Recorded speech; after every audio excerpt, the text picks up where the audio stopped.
myself, Dr. Anish Thomas, consultant physician and diabetologist.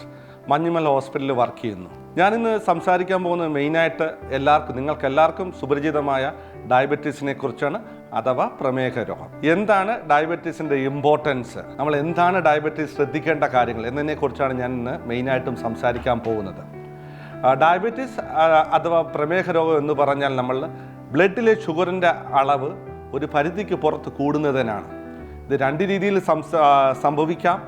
ഒന്ന്, നമ്മുടെ ബോഡിയിലെ ഇൻസുലിൻ്റെ production കുറയുന്നതും. രണ്ട്, ഇൻസുലിൻ ഉണ്ട്, പക്ഷെ അതിന് എഫക്റ്റ് വളരെ കുറച്ചേ കാണുന്നുള്ളൂ, അഥവാ നമ്മൾ ഇൻസുലിൻ റെസിസ്റ്റൻസ് എന്ന് പറയുന്നത്. ഇത് രണ്ടിൽ ഏതെങ്കിലും ഒന്നാകാം, അല്ലെങ്കിൽ കമ്പൈൻ ചെയ്ത്. നമ്മൾ പലതരത്തിലുള്ള ഡയബറ്റീസ് നമ്മൾ കാണാറുണ്ട്. നമ്മൾ ടൈപ്പ് 1 ഡയബറ്റീസ് എന്ന് പറഞ്ഞാൽ കുട്ടികളിൽ കാണുന്ന ഡയബറ്റീസ് ആണ്. ഇത് അറൗണ്ട് നമ്മൾ ടോട്ടൽ ഡയബറ്റീസിൽ 10%. ടൈപ്പ് 2 ഡയബറ്റീസ് എന്ന് പറയുന്നതാണ് മെജോറിറ്റി. അത് ഇൻസുലിൻ റെസിസ്റ്റൻസ് കാരണം കാണുന്നത്. അതാണ് നമ്മുടെ നാട്ടിൽ കൂടുതലായിട്ടും കണ്ടുവരുന്നത്. അതുപോലെ തന്നെ ഗസ്റ്റേഷണൽ ഡയബറ്റീസ്, പ്രഗ്നൻ്റ് ആയ ലേഡീസിൽ കാണുന്ന ഡയബറ്റീസിനാണ് ഗസ്റ്റേഷണൽ ഡയബറ്റീസ് എന്ന് പറയുന്നത്. അതുപോലെ ചിലപ്പോൾ നമ്മൾ ഡ്രഗ്സിൻ്റെ side effects, especially steroid drugs കഴിക്കുമ്പോൾ ഷുഗർ വരാം. അതിനെയാണ് ഡ്രഗ് ഇൻഡ്യൂസ്ഡ് അല്ലെങ്കിൽ സ്റ്റിറോയിഡ് കൊണ്ടുവരുന്ന ഡയബറ്റീസ്. നമുക്ക് എന്തൊക്കെയാണ് നമ്മൾ ഡയബറ്റീസിൻ്റെ രോഗലക്ഷണങ്ങൾ മെയിനായിട്ട് നമ്മൾ പറയുന്നത് ക്ലാസിക്കൽ ഫീച്ചേഴ്സ് ഓഫ് ഡയബറ്റീസ് എന്ന് പറയുന്നത് പോളിയൂറിയ, പോളിഫേജിയ, പോളിഡിപ്സിയ, അമിതമായ ദാഹം, പരവേശം, നമ്മൾ കൂടുതൽ ആഹാരം കഴിക്കുക, നമ്മൾ യൂറിനേഷൻ, ഫ്രീക്വൻ്റ് യൂറിനേഷൻ, ഇതൊക്കെയാണ് ക്ലാസിക്കൽ ഫീച്ചേഴ്സ്. ഇതല്ലാതെ തന്നെ നമുക്ക് ജെനിറ്റൽ ഏരിയയിൽ ഫംഗൽ ഇൻഫെക്ഷൻ, ഒരാളുടെ വെയിറ്റ് പെട്ടെന്ന് കുറയുന്നു, കണ്ണിൻ്റെ വിഷൻ മങ്ങൽ വരുന്നു, കാലിൽ മരയിപ്പ് വരുന്നു, ഈ കാര്യങ്ങൾ വന്നാലും നമുക്ക് ഷുഗർ വരാനുള്ള ചാൻസ് വളരെ കുറവാണ്. നമ്മൾ എന്തൊക്കെ കാര്യങ്ങളാണ് മെയിനായിട്ട് ശ്രദ്ധിക്കേണ്ടത്. അതുപോലെ തന്നെ നമുക്ക് ഷുഗർ എപ്പോഴാണ് നമ്മൾ ഷുഗർ എന്ന് പറയുന്നത്, നമ്മുടെ fasting blood sugar normally 70 to 110 ആണ്. 110 to 125 നമ്മൾ ബോർഡർ ലൈൻ ഡയബറ്റീസ് എന്ന് പറയും. അതുപോലെ 126 മുകളിൽ ഫാസ്റ്റിംഗ് ഷുഗർ പോകുന്നതിനാണ് മെയിനായിട്ട് നമ്മൾ ഡയബറ്റീസ് എന്ന് പറയുന്നത്. അതുപോലെ തന്നെ ആഹാരം കഴിച്ചതിന് ശേഷം നോർമലി 100 to 140 ആണ്. അത് 140 to 200 ബോർഡർ ലൈനും 200 മുകളിൽ നമ്മൾ ഡയബറ്റീസ് എന്ന് പറയുന്നു.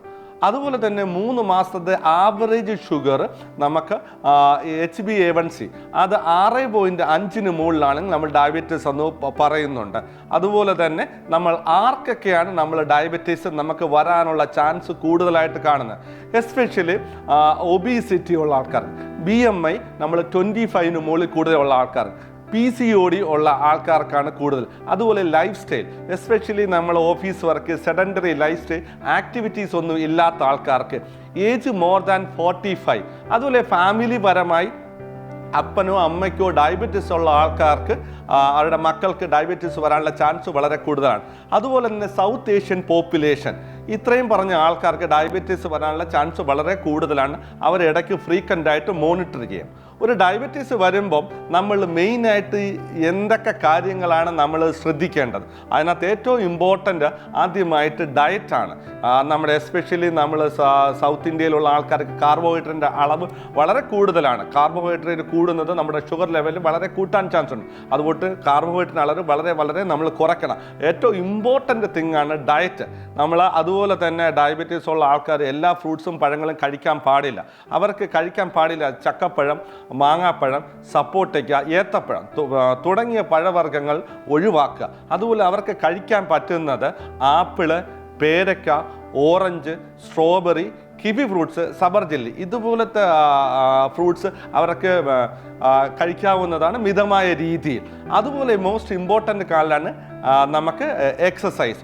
ഒരു ദിവസം മിനിമം 30 to 45 മിനിറ്റ്സ് എക്സസൈസ്, ആഴ്ചയിൽ 5 ദിവസം നമുക്ക് ബ്രിസ്ക് വാക്കിംഗ്, സൈക്ലിംഗ്, സ്വിമ്മിങ്, ഏത് രീതിയിലുള്ള എക്സസൈസും നമ്മൾ മിതമായ രീതിയിൽ നമ്മൾ ചെയ്യുക. ഇതും വളരെ ഇമ്പോർട്ടൻ്റ് ആണ്. ഒരു 20 to 25% നമുക്ക് ഷുഗർ വാല്യൂസ് എക്സസൈസ് കൊണ്ട് തന്നെ നമുക്ക് കൺട്രോൾ ചെയ്യാൻ പറ്റും. അതുപോലെ തന്നെ മൂന്നാമത്തതാണ് ഡ്രഗ്സ്. ഇപ്പം നമ്മൾ മാർക്കറ്റിൽ ഒത്തിരി ഡ്രഗ്സ് നമുക്കുണ്ട്. ഓരോരുത്തരുടെയും റിസ്ക് അനുസരിച്ച്, നമുക്ക് കിഡ്നി പ്രോബ്ലംസ് ഉണ്ടോ, ഹാർട്ടിൻ്റെ അസുഖമുണ്ടോ, അതനുസരിച്ച് നമുക്ക് ഡ്രഗ്സ് നമുക്ക് മോഡിഫൈ ചെയ്യാം. അതുപോലെ തന്നെ പ്രായമുള്ള ആൾക്കാർക്കാണ്, അവർക്ക് ഷുഗർ താഴെ പോകാതെ കിട്ടാത്ത DPP-4 ഇൻഹിബിറ്റർ ആ ഗ്രൂപ്പിൽപ്പെട്ട മെഡിസിൻ നമുക്ക് യൂസ് ചെയ്യാം. ഷുഗർ ഒട്ടും കൺട്രോൾ അല്ല, വളരെ വളരെ തിന്നാണ്, ഗ്ലൂക്കോടോക്സിറ്റി ഉള്ള ആൾക്കാർക്ക് നമുക്ക് ഇൻസുലിൻ യൂസ് ചെയ്യാവുന്ന.